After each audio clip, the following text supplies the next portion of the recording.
2567 รัฐบาลไทยโดยกระทรวงวัฒนธรรมกรมการศาสนาร่วมกับรัฐบาลสาธารณรัฐอินเดียโดยสถานเอกอัครราชทูตอินเดียประจำประเทศไทยสถาบันโพธิคยาวิชาลัย 980 หน่วยงานภาครัฐและภาคเอกชนดำเนินโครงการอัญเชิญพระบรมสารีริกธาตุและพระอรหันตธาตุของพระสารีบุตรและพระโมคคัลลานะจากสาธารณรัฐอินเดียมาประดิษฐานเป็นการชั่วคราวณประเทศไทยเพื่อเฉลิมพระเกียรติพระบาทสมเด็จพระเจ้าอยู่หัวและเสริมสร้างความสัมพันธ์อันดีระหว่างสองประเทศการดำเนินการในครั้งนี้สืบเนื่องมาจากโครงการธรรมญาตราจากมหานาทีคงคาสู่ลุ่มน้ำโขงสักการะพระบรมสารีริกธาตุและพระอรหันตธาตุของพระสารีบุตรและพระโมคคัลลานะโดยเริ่มงานระหว่างวันที่ 22 กุมภาพันธ์ถึง 19 มีนาคม 2567 จากนั้นรัฐบาลราชอาณาจักรกัมพูชาจะอัญเชิญไปประดิษฐานเป็นการชั่วคราวต่อไปรัฐบาลได้จัดพิธีอัญเชิญพระบรมสารีริกธาตุและพระอรหันตธาตุของพระสารีบุตรและพระโมคคัลลานะอย่างยิ่งใหญ่โดยการจัดริ้วขบวนการเจริญพระพุทธมนต์การเจริญภาวนาการเผยแพร่องค์ความรู้ผ่านสื่อประชาสัมพันธ์ต่างๆการจัดนิทรรศการสารคดีและหนังสือองค์ความรู้เป็นต้นโดยจัดพิธีอัญเชิญไปยังจังหวัดเชียงใหม่อุบลราชธานีและกระบี่นับเป็นครั้งแรกในประวัติศาสตร์ที่มีการอัญเชิญพระบรมสารีริกธาตุจากพิพิธภัณฑ์นิวเดลีและพระอรหันตธาตุของพระสารีบุตรและพระโมคคัลลานะจากประเทศอินเดียมาประดิษฐานเป็นการชั่วคราวณประเทศไทยและมีความเชื่อมั่นว่ากิจกรรมอันสำคัญนี้จะมีพุทธศาสนิกชนทั้งชาวไทยและต่างประเทศเข้าร่วมสักการะบูชาเป็นจำนวนมากอันเป็นการเสริมสร้างสันติธรรมในหมู่ชาวพุทธทั้งในระดับประเทศและระดับนานาชาติโดยมีประเทศไทยเป็นศูนย์กลางความร่วมมือและสามารถพัฒนาไปสู่การเป็นศตวรรษแห่งธรรมะ Dhamma Century ด้วยการนำหลักธรรมความเชื่อของศาสนาเป็นกลไกสำคัญในการเชื่อมโยงความร่วมมือด้านศาสนาและส่งเสริมคุณธรรมของประชาคมโลกเพื่อสร้างความสงบสุขแก่มวลมนุษยชนท่านกำลังติดตามรับฟังสถานีวิทยุกระจายเสียงพระพุทธศาสนาแห่งชาติและสังคม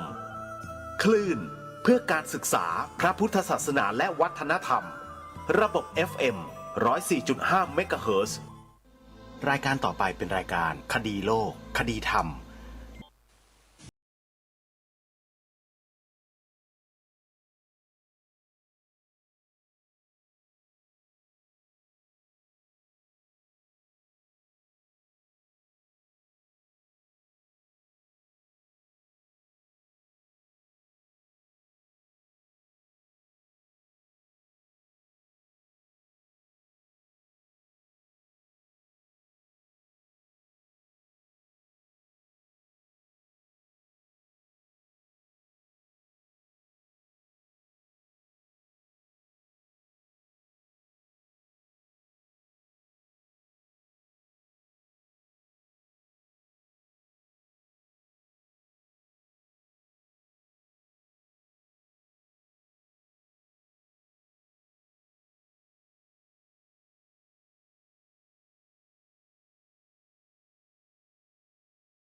ศาสนาในสมัยนี้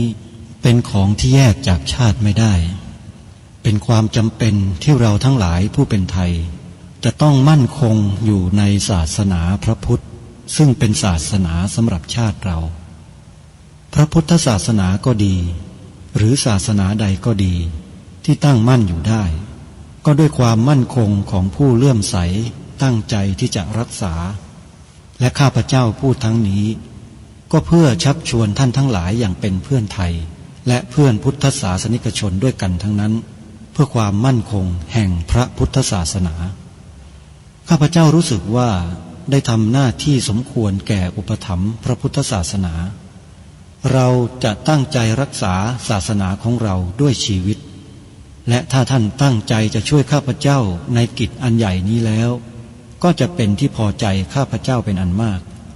เพราะฉะนั้นเป็นหน้าที่ของเราทั้งหลายที่จะช่วยกันบำรุงรักษาพระพุทธศาสนาอย่าให้เสื่อมสูญไปการที่จะบำรุงพระพุทธศาสนาเราต้องรู้สึกก่อนว่าหลักของพระพุทธศาสนาคืออะไรเราจะถือว่าเราเป็นไทยด้วยกันหมดเราจะต้องรักษาความเป็นไทยของเราให้ยั่งยืนเราจะต้องรักษาพระพุทธศาสนาให้ถาวรวัฒนาการอย่างที่เป็นมาแล้วหลายชั่วโคตรของเราทั้งหลายพระบรมราโชวาทของพระบาทสมเด็จพระมงกุฎเกล้าเจ้าอยู่หัวรัชกาลที่ 6พระบรมราโชวาทก็ดีพระราชนิพนธ์ก็ดีหรือพระบรมราชโองการของพระมหากษัตริย์ถือเป็นบทบัญญัติแห่งกฎหมายทั้งหมดทั้งสิ้นการบัญญัติให้พระพุทธศาสนาเป็นศาสนาประจำชาติไทยไว้ในรัฐธรรมนูญจึงเป็นสิ่งที่ถูกต้องทั้งกฎหมายและทางโบราณราชประเพณีการบัญญัติให้พระพุทธศาสนาเป็นศาสนาประจำชาติไทยไว้ในรัฐธรรมนูญย่อมเป็นหลักค้ำประกันให้กับประชาชนคนไทยว่าตนได้ปฏิบัติตามกฎหมายอย่างแท้จริงการบัญญัติให้พระพุทธศาสนาเป็นศาสนาประจำชาติไทยไว้ในรัฐธรรมนูญมิได้เป็นการลิดรอนสิทธิเสรีภาพของผู้ใดแต่เป็นการยืนยันความจริงตามกฎหมายและประวัติศาสตร์ชาติไทยการบัญญัติให้พระพุทธศาสนาเป็นศาสนาประจำชาติไทยไว้ในรัฐธรรมนูญจะทำให้พระพุทธศาสนาได้รับการอุปถัมภ์และคุ้มครองจากรัฐดุจเดียวกันกับที่องค์พระมหากษัตริย์ทรงกระทำมาการบัญญัติให้พระพุทธศาสนาเป็นศาสนาประจำชาติไทยไว้ในรัฐธรรมนูญจะป้องกันพระพุทธศาสนาไม่ให้ถูกลัทธินิกายนอกศาสนากระทำการใดๆได้ด้วยอุบายต่างๆนานาการบัญญัติให้พระพุทธศาสนาเป็นศาสนาประจำชาติไทยไว้ในรัฐธรรมนูญจะทำให้สังคมไทยมีแต่ความสุขร่มเย็นเป็นธรรมทั้งต่อคนศาสนาอื่นและคนสัญชาติอื่นได้อย่างแท้จริงแต่ถ้าไม่บัญญัติให้พระพุทธศาสนาเป็นศาสนาประจำชาติไทยไว้ในรัฐธรรมนูญในอนาคตประเทศไทยจะต้องตกอยู่ในสถานะเดียวกันกับพื้นที่3 จังหวัดชายแดนภาคใต้อย่างแน่นอนพระบรมราโชวาทพระบาทสมเด็จพระเจ้าอยู่หัวในมหาสมาคมณพระที่นั่งอมรินทร์วินิจฉัยในพระบรมมหาราชวังโดยที่พระพุทธศาสนาเป็นศาสนาประจำชาติของเราทั้งตามความศรัทธาเชื่อมั่นของข้าพเจ้าเองก็เห็นเป็นศาสนาที่ดีศาสนาหนึ่งเนื่องในบรรดาสัจธรรมคำสั่งสอนอันชอบด้วยเหตุผลจึงเคยคิดอยู่ว่าถ้าโอกาสอำนวยข้าพเจ้าควรจะได้บวชสักเวลาหนึ่งตามราชประเพณีซึ่งจะเป็นทางสนองพระเดชพระคุณพระราชบูรพการีตามคตินิยมด้วยและนับตั้งแต่ข้าพเจ้าได้ครองราชย์สืบสันตติวงศ์ต่อจากสมเด็จพระเชษฐาธิราชก็ล่วงมากว่า10 ปีแล้วเห็นว่าน่าจะถึงเวลาที่ควรจะทำตามความตั้งใจไว้นั้นแล้วประการหนึ่งอันหนึ่ง การที่องค์สมเด็จพระสังฆราชหายประชวรมาได้ในคราวประชวรครั้งหลังนี้ก่อให้เกิดความปีติยินดีแก่ข้าพเจ้ายิ่งนักได้มาคำนึงว่าถ้าในการอุปสมบทของข้าพเจ้าได้มีองค์สมเด็จพระแอปพลิเคชันนี้ได้รับการพัฒนามาโดยลำดับจากผู้ที่มีความรู้ความสามารถแล้วก็มีความตั้งใจจริงในการเผยแผ่ธรรมทางพระพุทธศาสนาแล้วก็ได้เชิญสถานีวิทยุพระพุทธศาสนาคลื่นต่างๆทั่วประเทศให้เข้ามารวมอยู่ในที่เดียวกันนี้ซึ่งในปัจจุบันได้มีสถานีวิทยุพระพุทธศาสนาเข้ามารวมกันอยู่ในแอปพลิเคชันนี้แล้วมากกว่า50สถานีมากกว่า50สถานีไปแล้วโยมผู้ที่จัดทำแอปพลิเคชันและพัฒนาแอปพลิเคชันนี้แล้วก็เอื้อเฟื้อต่อสถานีวิทยุต่างๆให้มาใช้พื้นที่ในแอปพลิเคชันเพื่อเผยแพร่ข้อมูลข่าวสารกิจการของสถานีวิทยุต่างๆได้ฟรีนั่นก็คือวัดป่าจริยธรรมวัดป่าจริยธรรมโดยการนำของพระครูจริยสารธรรมหรือพระอาจารย์นิรุตนิติสาโรและคณะได้พัฒนาแอปพลิเคชันนี้ขึ้นมาเป็นเวอร์ชั่นที่4แล้วเวอร์ชั่นที่4นี้เป็นการพัฒนาขึ้นมาในระดับที่มีความเสถียรสูงสุดสามารถที่จะฟังแล้วไม่มีการสะดุดแล้วก็มีลูกเล่นใหม่ๆให้พวกเราได้เลือกใช้ในเมนูต่างๆซึ่งสามารถที่จะเลือกใส่หัวใจให้กับสถานีวิทยุที่เราชื่นชอบได้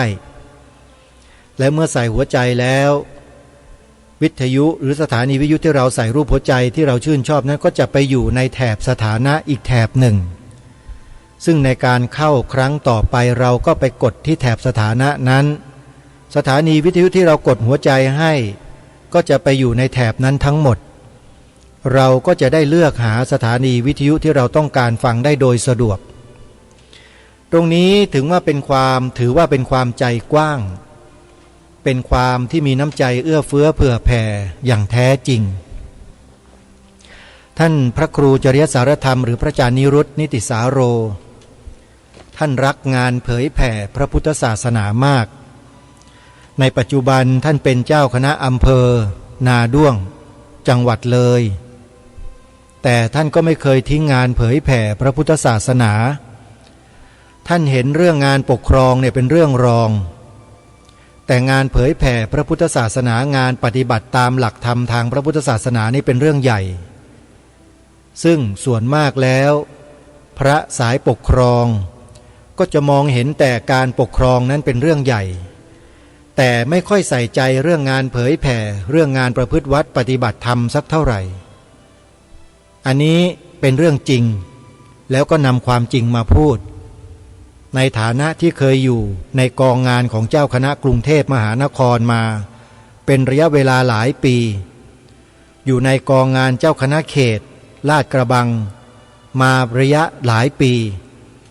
จึงรู้และเข้าใจงานปกครองดีพอสมควรทีเดียวงานปกครองนั้นเป็นการดูแลความสงบความเรียบร้อยดีงามของกายวาจาของพระสงฆ์แต่ไม่สามารถที่จะทำให้ใจของพระสงฆ์นั้นมีความเป็นระเบียบเรียบร้อยดีงามได้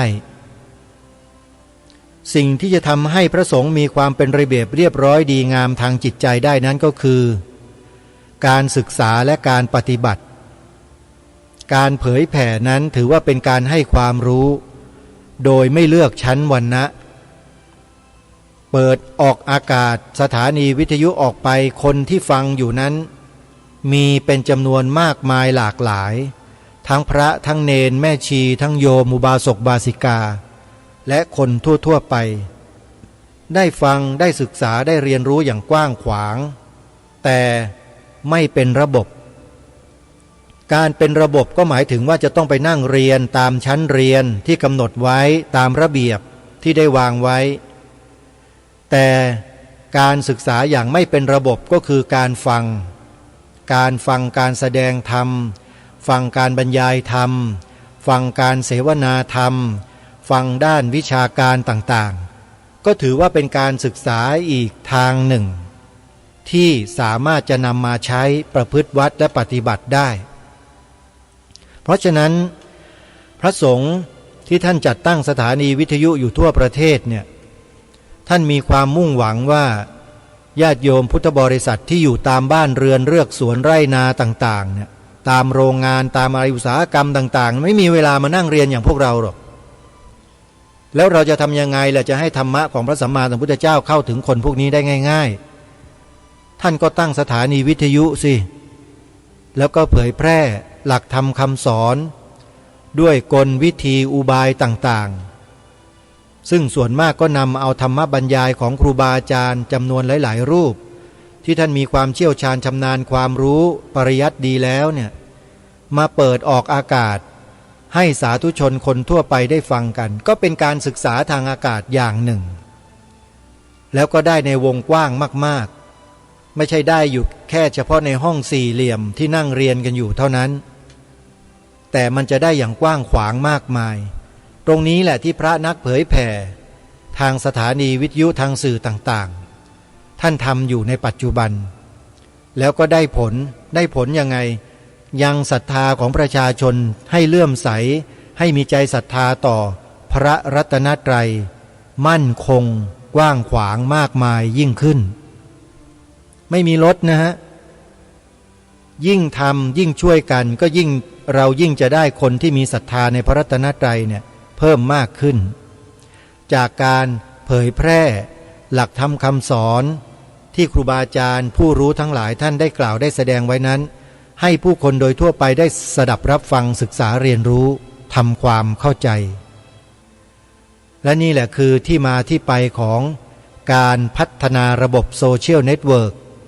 เพื่อดึงสถานีวิทยุต่างๆเนี่ยเข้ามารวมกันเพื่อให้เกิดความสะดวกมากยิ่งขึ้นเข้าไปอีกแต่ก่อนนี้มีเครื่องรับฟังวิทยุทรานซิสเตอร์ต้องตั้งเอาไว้ที่บ้านคงไม่มีใครหรอกนะฮะเวลาออกนอกบ้านแล้วก็หิ้ววิทยุทรานซิสเตอร์แบกไปเหมือนอย่างอยู่ในทุ่งนาท้องไร่เข้าไปในเมืองติดต่อราชการอะไรต่างๆไปห้างสรรพสินค้าแบกวิทยุทรานซิสเตอร์ไปฟังมันไม่ใช่นะครับมันหมดสมัยแล้วที่จะต้องทำแบบนั้นยุคนี้มันเป็นยุคดิจิตอลเป็นยุคเทคโนโลยีเป็นนวัตกรรมใหม่เป็นอินโนเวชันที่มนุษย์อย่างพวกเราเนี่ยมันต้องพัฒนาตนเองให้เท่าทันเทคโนโลยีเหล่านี้กันด้วยไม่ใช่ว่าใครจะพัฒนาไปยังไงฉันก็ขออยู่ในถ้ำอยู่อย่างนี้แหละอยู่ในกาลาอย่างเดียวฉันไม่เกี่ยวกับใครทั้งนั้นอย่ามายุ่งกับชีวิตของฉันนะถ้าอย่างนี้มันก็เข้าสังคมกับใครเขาไม่ได้และมนุษย์เราเนี่ยเป็นสัตว์สังคมนะไม่ใช่สัตว์เชิงเดี่ยวอยู่แบบไส้เดือนกิ้งกืออย่างนั้นไม่ใช่นะโยมเป็นสัตว์สังคมที่จะต้องอยู่ร่วมกันในสังคมให้ได้จำเป็นที่เราจะต้องศึกษาเรียนรู้สิ่งต่างๆเป็นบริบทของสังคมนี้ให้เข้าใจร่วมกันด้วยแต่เราอย่าทิ้งหลักก็แล้วกันหลักอะไรหลักของชาติบ้านเมืองที่เราอยู่อาศัยเนี่ยมีหลักอยู่นะรายการคดีโลกคดีธรรมก็ย้ำหลักเหล่านี้มาโดยตลอดหลักของประเทศไทยเรามี3หลักคือสถาบันชาติสถาบันพระพุทธศาสนาและสถาบันพระมหากษัตริย์3เสาหลักเนี้ยค้ำยันความเป็นเอกราชของประเทศไทยไว้มาโดยตลอดถ้าหากว่าเราไม่ช่วยกันค้ำยันทำให้หลักนี้หนักแน่นและมั่นคงสักวันหนึ่งประเทศนี้ก็ต้องล้มคลืนเหมือนกับหลายๆประเทศที่เคยเกิดมาแล้วข้างๆบ้านเราเนี่ยไม่ต้องไปดูที่ไหนหรอกเป็นเมืองขึ้นต่างชาติทั้งนั้นเลยแล้วเป็นไงบ้างล่ะจะรื้อฟื้นคืนกลับมาเหมือนอย่างที่ประเทศไทยเราเป็นอยู่ทั้ง3สถาบันอย่างเหนียวแน่นมั่นคงแบบเนี้ยทำได้ไหมพม่า ทำได้ไหมศรีลังกาทำได้ไหมประเทศลาวทำได้ไหมประเทศกัมพูชาเหมือนอย่างประเทศไทยทุกวันนี้เป็นไปได้ไหมอันนี้ต้องขออภัยนะที่พูดความจริงเขาทำอย่างเราไม่ได้โยมมีประเทศไทยเราประเทศเดียวเท่านั้นนะที่ไม่เหมือนกับประเทศใดๆในโลกถึงแม้ว่าประเทศอื่นๆในโลกนี้จะมีสถาบันพระมหากษัตริย์ก็จริงอยู่แต่กษัตริย์ของเขาแตกต่างจากพระมหากษัตริย์ของเรานะคงไม่ต้องอธิบายมั้งว่าแตกต่างกันยังไงอ่ะทุกคนเป็นคนไทยต้องรู้โดยสามัญสำนึกว่าสถาบันพระมหากษัตริย์ของเราเนี่ยแตกต่างจากสถาบันกษัตริย์ในต่างประเทศอย่างไรตรงนี้แหละสำคัญที่ทางรายการพยายามจะปลูกฝังแนวความคิดให้เกิดความรู้สึกเกิดความสำนึกในพระมหากรุณาธิคุณขององค์พระมหากษัตริย์ไทยของเราเป็นหลักแล้วก็ให้มีกตัญญูรู้คุณต่อพระพุทธศาสนาที่เป็นเสาหลักค้ำชูความเป็นเอกราชนครมาโดยตลอดให้เรานั้นมีความสำนึกในข้อนี้ด้วยคือสถาบันพระพุทธศาสนาของชาติบ้านเมืองด้วยและสถาบันชาติก็คือพี่น้องประชาชนคนไทยที่มีแนวทางแนวคิดอันเดียวกันจากสองข้อที่ผ่านมานั่นแหละคือมีความจงรักภักดีมีศรัทธาต่อพระพุทธศาสนาอันเป็นศาสนาประจำชาติไทยของเรานี่คือความเป็นชาติทีนี้เราไปคิดไปพูดไปอธิบายความสิ่งเหล่านี้ออกไปนอกลู่นอกทางลงทะเลกันไปอย่างนี้มันใช้ได้ที่ไหนแล้วใครที่อธิบายผิดออกนอกลู่นอกทางเนี่ยก็ขอให้พวกเรานั้นใช้วิจารณญาณพิจารณากันให้ถี่ถ้วนให้ดีซะก่อนที่จะไปหลงเชื่อแล้วก็ไปกระทำตามคนพวกนั้นอย่างน้อยๆเนี่ยพวกเราก็อย่าให้พฤติกรรมของเราได้บ่งบอกแสดงออกเหมือนอย่างที่ใครบางกลุ่มบางพวกกระทำก็แล้วกันแล้วก็ผิดกฎหมายมาตรา112อย่าไปทำแบบนั้นเด็ดขาดใครทำแบบนั้นก็เป็นศัตรูกันทันทีไม่ญาติดีด้วยแน่เพราะเรื่องของสถาบันชาติศาสนาพระมหากษัตริย์เนี่ยเป็นสิ่งสูงสุดที่ต้องเทิดทูนบูชาเคารพที่จะต้องช่วยกันทำรงรักษาส่งเสริมให้มีความเจริญมั่นคงแข็งแรงไม่ใช่มาทำลายกันแบบนั้นคนที่หวังทำลายอยู่ทำอะไรต่อไม่อะไรที่บ่งบอกถึงความรังเกียจความไม่ชอบความไม่พอใจความอะไรต่างๆก็แล้วแต่ในทางที่ไม่ดีเนี่ยคนเหล่านี้แหละหรือพฤติกรรมเหล่านี้แหละที่เราจะต้องกำจัดออกไปจากคนไทยให้หมดอย่าให้มีในหมู่พี่น้องคนไทยเราพ่อแม่ผู้ปกครองปู่ย่าตายายพี่ป้าน้าอาครูอาจารย์นิสิตนักศึกษานักเรียนพระสงฆ์สามเณรแม่ชีบาศกบาสิกาข้าราชการตำรวจทหารพลเรือนหรือแม้แต่นักการเมืองก็ต้องทำให้ถูกต้องด้วยให้เป็นบรรทัดฐานเดียวกันทั้งบ้านทั้งเมืองอย่าให้ใครมาล้างสมองทำลายแนวความคิดที่ถูกต้องดีงามของคนไทยของเราแล้วถ้าหากว่าเราได้ร่วมด้วยช่วยกันรู้รักสามัคคีกันไปในลักษณะแบบนี้แล้วเนี่ยความเป็นเอกราชนครของไทยของเรานี่ก็จะยืนหยัดมั่นคงตลอดไปไม่มีที่สิ้นสุดเลยเพราะความรู้รักสามัคคีของพวกเรานั่นเองแต่ที่ทุกวันนี้มันมีความแตกแยกกันอยู่เนี่ยก็เพราะมีคนมันปั่นให้คนไทยเราทะเลาะกันใครเป็นคนปั่นกลุ่มไหนเป็นคนปั่นให้คนไทยทะเลาะกันท่านผู้ฟังทั้งหลายไปพิจารณาหาข้อมูลกันด้วยตัวเองเดี๋ยวท่านก็รู้ว่าใครออกมาปั่นประชาชนให้แยกออกแตกออกเป็นสองฝ่ายทะเลาะเบาะแว้งกันไม่จบไม่สิ้นใครไปสังเกตดูให้ดีแล้วท่านจะรู้เองนะส่วนพระสงฆ์มีอาตมาภาพเป็นส่วนหนึ่ง นะก็ทำหน้าที่มารณรงค์ให้พวกเรารักกันสามัคคีกันและโดยเฉพาะให้รู้จักสถานการณ์ที่เป็นไปในบ้านในเมืองของเราเนี่ยให้ชัดเจนว่าอะไรกำลังเป็นไปในบ้านเมืองของเราและเมื่อมันเป็นไปแล้วมันส่งผลกระเทือนกระทบต่ออะไรยังไงต้องทำการศึกษาเรียนรู้ทำความเข้าใจให้ถ่องแท้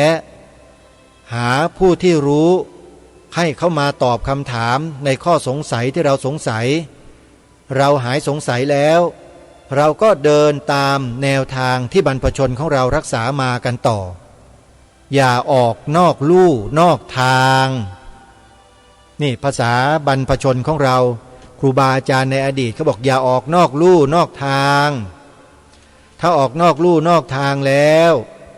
มันจะเป็นอันตรายและมันก็จะกลับมาทำลายความเป็นชาติไทยของเราในที่สุดการเดินออกนอกลู่นอกทางเนี่ยทีนี้ไอ้การเดินอยู่ในลู่ในทางนี่เดินยังไงหลายคนก็ยังสงสัยอยู่นะเดินยังไงเราเดินในทางก็เดินตามที่บรรพบุรุษเราพากันเดินมาไงบรรพบุรุษบรรพชนเราพาเราเดินมากันแบบไหนเล่าดูได้จากอะไรในปัจจุบันที่บ่งบอกว่าเราเดินตามบรรพชนของเรามาเนี่ยดูอะไรล่ะท่านก็ดูที่สัญลักษณ์ของประเทศนะรู้จักสัญลักษณ์ของประเทศไทยไหมว่าคืออะไรที่ต่างประเทศเนี่ยรู้จักกันดีเหลือเกินสัญลักษณ์ของต่างประเทศเนี่ยรู้กันดีจังแต่สัญลักษณ์ของประเทศตัวเองพอถามหลายคนบอกอะไรเหรอไม่รู้สิคืออะไรไอ้นั่นมั้งไอ้นี่หรือเปล่าสงสัยกันไปไม่มีความมั่นอกมั่นใจในตัวเองกันสักคนหนึ่งถ้าหากว่ามีความรู้ความเข้าใจที่ถูกต้องตรงกันแล้วมันจะไม่มีข้อลังเลสงสัยในคำถามนี้นะว่าสัญลักษณ์ของประเทศไทยเราเนี่ยคืออะไรคนที่ไม่ลังเลสงสัยตอบทันทีว่าธงชาติไทยไงนี่แหละคือสัญลักษณ์ของประเทศไทยของเราบ่งบอกทุกสิ่งทุกอย่างของความเป็นไทยอยู่ในผืนธงนี้ทั้งหมดท่านลองไปพิจารณากันดูสิว่าจริงไหมธงชาตินะฮะสูงสุดแล้วชาติเนี่ยที่ทุกคนจะต้องช่วยกันปกป้องช่วยกันคุ้มครองรักษาความมั่นคงของชาติให้เจริญมั่นคงถาวรตลอดไปแต่การที่จะทำให้ชาติบ้านเมืองเจริญมั่นคงถาวรตลอดไปนั้นคนไทยทุกหมู่เหล่าไม่ว่าจะเป็นข้าราชการทหารตำรวจพลเรือนนักการเมืองนักเศรษฐกิจสังคมศาสนาก็จะต้องรู้บริบทของความมั่นคงของประเทศนี้ว่าอะไรที่เป็นส่วนสำคัญที่ทำให้ประเทศไทยของเราเกิดความมั่นคงสถาบันหลักทั้ง3ของชาติเป็นบ่อเกิดของความมั่นคงของประเทศนี้เราต้องตีความให้ถูกต้องตรงประเด็นอย่าเฉโกเป็นอันขาดนะอย่าเชียวนะจะบอกให้นะเสียเอกราชเอาง่ายๆนะพวกเราเนี่ยไปตีความตามพวกเฉโกอยู่ธงชาติไทยและเพลงชาติไทยเป็นสัญลักษณ์ของความเป็นไทยเราจงร่วมใจยืนตรงเคารพธงชาติเพื่อความภาคภูมิใจในเอกราชและความเสียสละของบรรพบุรุษไทยใครก็ไม่ทราบที่เขียนบทความนี้ในการทำความเคารพธงชาติแต่ละครั้งก็จะต้องกล่าวบทความนี้ก่อนถือว่าคนคนนี้เนี่ยไม่ธรรมดารวมเอาความเป็นไทยเนี่ยไว้ในประโยคสั้นๆก่อนเคารพธงชาติเพื่อเรียกจิตสำนึกของคนไทยให้กลับคืนมาทุกวันนี่เขาทำกันซ้ำๆทุกวันนะโยมเห็นไหมฮะทำไมไม่เห็นมีใครว่าเขาบ้างเพลงชาติและธงชาติไทยเป็นสัญลักษณ์ของความเป็นไทยเราจงร่วมใจยืนตรงเคารพธงชาติเพื่อความภาคภูมิใจในเอกราชและความเสียสละของบรรพบุรุษไทยซ้ำทุกวันไหมอย่างเงี้ยซ้ำเวลารายการคดีโลกคดีธรรมมาทำอะไรซ้ำๆบ้างมาว่าแปลกไหมโยมลองคิดที่เพราะอะไร ในใจมีอคติหรือเปล่ารู้จักอคติไหมอคติสี่โยมไปเซิร์ชดูใน Google นะดูซิว่าเรามีอคติตรงไหนไหมมีอคติต่อรายการคดีโลกคดีธรรมหรือเปล่าที่รายการนี้พูดกล่าวแสดงชวนเชิญทุกท่านมากล่าวซ้ำๆเนี่ยลองคิดเจตนาพิจารณาให้ดีเถอะว่าที่เราไม่พอใจไม่ค่อยชอบกันเนี่ยมันมีอคติข้อไหนในใจไหมถ้าใครไม่รู้อคติสี่มีอะไรก็ไปเสิร์ชดูใน Google นะโยมจะได้มองเห็นใจตัวเองนะจะได้มองเห็นใจตัวเองให้ชัดขึ้นแล้วเราก็จะได้ลบล้างสิ่งที่มันเป็นอคตินั้นออกแล้วเราก็มาร่วมด้วยช่วยกันมาทำรงรักษาความเป็นไทยของเราไว้ให้ถูกต้องถูกตรงที่ตรงทางกัน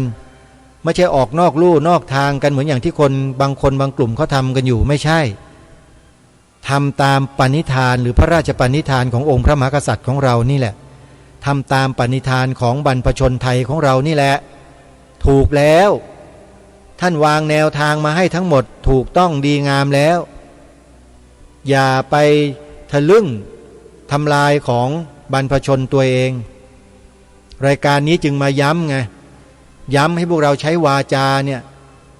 ดำเนินรอยตามบรรพชนของเราที่ท่านทำมาไว้ฝากเอาไว้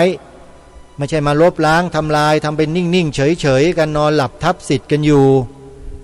เดี๋ยวไอ้คนมันที่เรียกร้องสิทธิ์อยู่ไม่หยุดไม่หย่อนมันก็มาคว้าสิทธิ์นี้ไปหมดนะเด้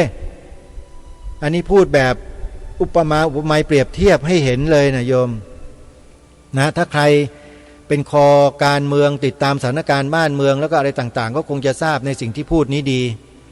แต่จะให้มาบอกทั้งหมดคงบอกไม่ได้หรอกโยมเพียงได้แค่เทียบเรียบเคียงให้คิดให้ได้เท่านั้นเองว่าเราจะพากันเดินตามร่องรอยที่บรรพชนเราทำไว้เพราะนี่คือเหตุแห่งความมั่นคงของชาติบ้านเมืองที่มีมาช้านานแล้วคือสถาบันชาติสถาบันพระพุทธศาสนาและสถาบันพระมหากษัตริย์ถ้าหากว่าสามสถาบันนี้ไม่รวมเป็นหนึ่งเดียวไม่ทำเป็นเชือกควันเป็นเกลียวอันเดียวเป็นเส้นเดียวกันแล้วเนี่ยบ้านนี้เมืองนี้อยู่ไม่รอดขาดสถาบันใดสถาบันหนึ่งไปมันอยู่ไม่ได้โยมล้มฮะสามสถาบันนี้จึงต้องแข็งแรงและมั่นคงในส่วนของชาติก็คือพลเมืองไทยของเรานะที่ดำเนินรอยตามบรรพชนด้วยการยอมรับนับถือพระพุทธศาสนาเนี่ยอันนี้แหละสำคัญมากเลยล่ะรู้ไหมเราจะยอมให้ลูกหลานเยาวชนเราเนี่ยเปลี่ยนไปนับถือใครอะโยมนับถือใครที่ไหนทำไมเราจึงไม่ให้นับถือตามที่บรรพชนเราพากันนับถือมา 2,000 กว่าปีแล้วพาลูกพาหลานไปเปลี่ยนทำพระแสงด้ามงาอะไรกันน่ะใช่ไหมรู้ไหมว่าการเปลี่ยนคนหนึ่งครอบครัวหนึ่งเนี่ยเป็นการบ่อนแซะและทำลายความมั่นคงของประเทศไทยลงไปส่วนหนึ่งแต่ถ้าหากมีคนมานับถือสิ่งเดียวกันกับที่บรรพชนเรานับถือก็จะทำให้ความมั่นคงของประเทศชาติบ้านเมืองมีความเหนียวแน่นขึ้นมาอีกส่วนหนึ่งเหมือนกันเพราะฉะนั้นอย่าคิดว่าการเปลี่ยนนับถือศาสนาไม่มีผลต่อความมั่นคงของประเทศนะมีนะมีเยอะด้วยนะมีความมั่นคงไม่มั่นคงก็ดูอย่างพื้นที่3 จังหวัดชายแดนภาคใต้สิอะไรมั่นคงล่ะตอนนี้